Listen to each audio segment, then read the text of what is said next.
ধন্যবাদ মাননীয় স্পিকার।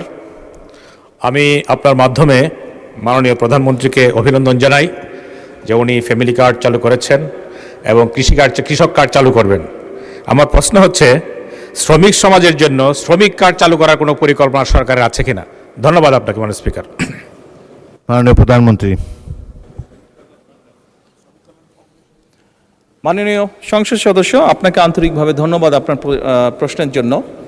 এই মুহূর্তে আমাদের এইরকম কোনো শ্রমিকদের জন্য কার্ড দেবার পরিকল্পনা নেই, তবে শ্রমিক কল্যাণ ফেডারেশনের যে সকল অর্থ আছে শ্রমিকদের জন্য, শ্রমিকদের কল্যাণের জন্য, অবশ্যই সেই অর্থগুলি সত্যিকারভাবে শ্রমিকদের জন্য ব্যয় করা হচ্ছে কিনা আমরা সেটিকে অবশ্যই খোঁজ খবর করব এবং আমরা নিশ্চিত করার চেষ্টা করব যে সত্যিকারভাবে অন্য কোনো কিছুর পিছনে যাতে সেই অর্থ ব্যয় না হয়, বরং সেই অর্থ যাতে সঠিকভাবে সত্যিকারভাবে শ্রমিকদের কল্যাণের জন্যই ব্যয় করা হয়।